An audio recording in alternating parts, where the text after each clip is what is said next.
Few organisations depend on their vehicles the way the Halo Trust does. For over 30 years, they've helped people from war-torn countries remove landmines and other unexploded devices. It's dangerous work. But their trusted vehicles are getting old. With some vehicles in Halo's fleet now 40 years old, the organisation is looking for its next generation of off-road workhorses. So they're intrigued by what the Grenadier could offer. Mark, Grenadier is announcing the engineering development relationship with the Halo Trust, but it's not actually a new relationship, is it? No, it's not. We've been working quite closely with Halo for the last 2 years or so as part of the development programme for the vehicle, and just so proud today to announce it finally. Halo, what they do around the world is phenomenal. They're the leading landmine clearance charity, working in 20 plus countries around the world to make these formerly war-torn areas safe for the communities that live in them. So association with Halo is fantastic for us, as well as bringing some very valuable benefits to the programme. So why are you announcing it now?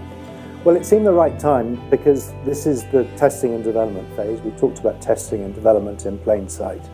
And I think the thing I'd really stress is that mileage accumulation is essential. Any automotive development programme is going to put lots of miles on the vehicle. Of the 1.8 million kilometres we're doing, 300,000 of them will be off-road.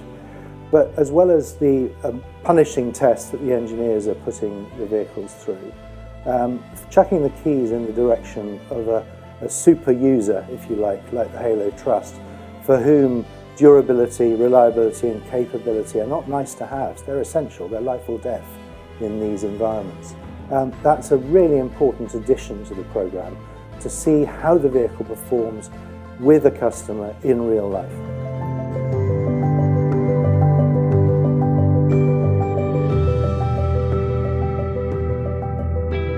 You've been with Halo a long time now. Just a couple of months under 23 years and all across the world. But the mission is always the same, isn't it? I mean, you are going to clear unexploded bombs essentially to try and save lives and whole communities can live more normally. Well, the armies leave, you know, they move on and then people try and go back to their homes. And often we see the biggest spike in casualties is as people come back to their homes immediately after a conflict. But it's not just armies that are laying anti-personnel mines. There were so many mines out there in the 80s and the sort of late 70s through the 90s until they were banned, that they fell into the hands of large numbers of non-state actors, you know, terrorist groups, rebel groups, whatever, who laid them very indiscriminately. So a lot of time we're clearing mines that were laid to no recognisable military pattern and for frankly no military utility. They're simply there to terrorise the population. We've had a number of conversations back at base between engineers and field people, but also we've sent people out to, particularly to Angola, to see, I think, what Halo regard as one of their toughest operating environments.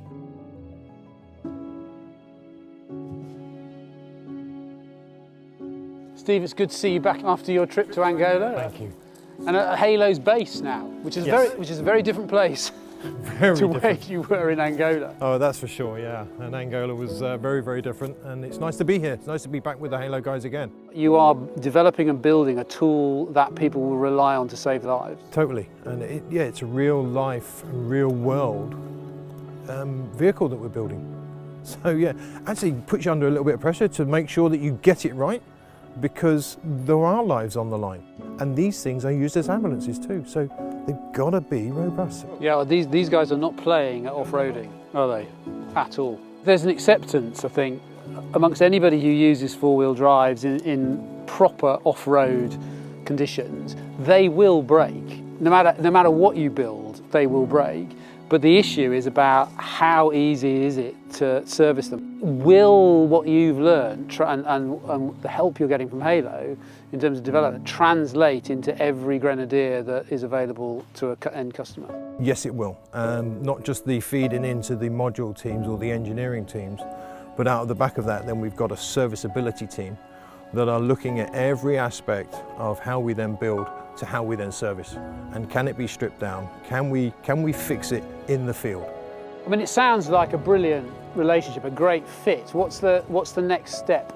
So the next stage for us is to bring the guys over to the offices in Bublingham and sit down with the engineers and then use one of our prototypes for some shakedown areas in one of the live programs that Halo are running around the world. How dependent are you on 4x4s? No, absolutely. I mean, we couldn't operate without them. In order to be able to clear minefields, and this is in some of the, the remotest, most inaccessible parts of the planet, we have to be able to get our deminers to those minefields. And when they're operating, we need to have an ambulance on standby that can drive from that minefield to the nearest hospital, which might be 4 or 5 hours away. If we don't have that, we can't work. Give me a sense of the scale of the fleet then.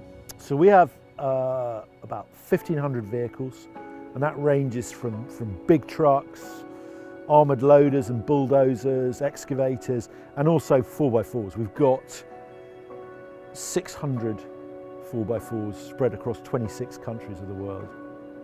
What difference would it make to the Halo Trust and your teams on the ground if Grenadier pulls this off and delivers exactly what you want? Well, then we have a reliable workhorse that we can use in remote and hazardous areas, and that's what we do. We work in hazardous remote areas. So if we've got a vehicle that can do it, then it's one less thing to worry about. So the term landmine feels like a bit of a catch-all. I mean, how big then are they? Well, I've got one. That is a YM1. It's an Iranian plastic-cased anti-personnel blast mine. That's all it takes to detonate it. There's no delay, there's no business of treading on it, and it only goes off when you take your foot off. That's an illusion that's in the movies. No, and there's about 40 grams of explosives in there, which is enough to take your foot off. Wow. So, I mean, in the broadest sense then, who are the victims? Who are the people that you're helping? Well, they're often the poorest people. And so I've seen communities that are literally living in the middle of minefields, and they cannot cultivate their soil, they cannot cultivate their ground because it's entirely full of mines.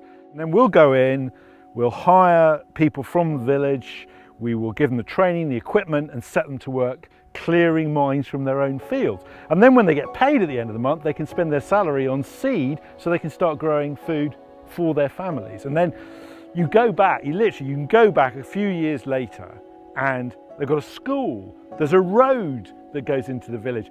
The village itself exists, it appears on a census. Wow, I mean, that's a very powerful circle where everybody is benefiting. Yeah, and often what you'll find is nobody remembers that it was a minefield. And I think often that when we have achieved success, it's when nobody remembers that we were ever there. If we can get it right for Halo, that should give everybody confidence that this vehicle has been engineered properly to do the job we promised it will do.